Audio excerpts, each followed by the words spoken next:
somewhere in Bhutan, there was a river. And sometimes the river soils becomes very big river, and normally it is very small river. So villagers were looking at him. One day he was crossing the river. Even though the river was so small, he could just walk through. Then he removed all his clothes, and then he tried to walk as if though it is like trying to cross the river, as if the river was very big.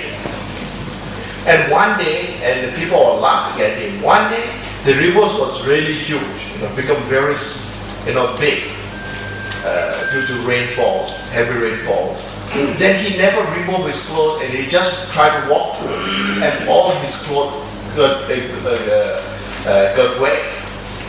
And then people were laughing at him. You say you are crazy when the river is small. You just you remove all your clothes. When the river is big, you're supposed to remove your clothes. You just, walk through.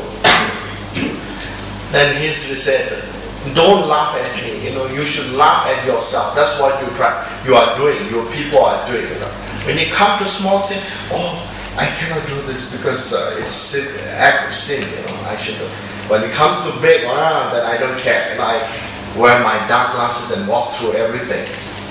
So that shouldn't be the case, because then you have to face the consequences. And there are many stories. One time, according to Buddha, during the time of third Buddha, Kashyapa, Buddha Kashyapa, third Buddha,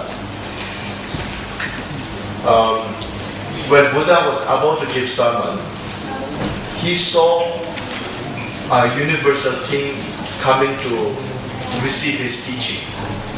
And then Buddha immediately recognized this universal king. He said, "Don't show me your real figure. Show me a real figure. Don't try to deceive me. What you have now, your appearance is deceiving because you are not real." So then this universal king who appeared as a universal king told Buddha, because if I show my real body, people may harm me, so I'm so frightened. Buddha said, "Okay, don't worry, I will protect you." So then he changed into his real body. It was a snake.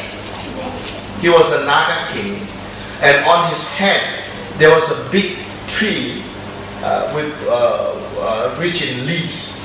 So when the wind starts blowing, when the leaves start moving, then it hurts him so much in pain. So Buddha said to him, why he was born as such a suffering body, as a Naga king. And he said, long time ago, I was a monk. Then one day I was passing through forest, and what happened was one of the branches, my shawl got stuck on one of the branches, and with an anchor he pulled the branch and it snatched the branch. And because of his anger, I'm born as a Naga king. Even though in terms of wealth, because of the marriage, I have everything, but because of my anger, I have to suffer so much. So consequences is very serious, and we have to be very watchful. And like one time there was a highly accomplished yogi in Tibet, and I think it was in India. I couldn't remember exact name of the yogi who could cure sickness of many other people, but his head was almost rotten. There were so many maggots, maggots crawling all over his head, and he was in so much in pain. And his disciple told him, "You are so powerful. Why not you cure yourself?"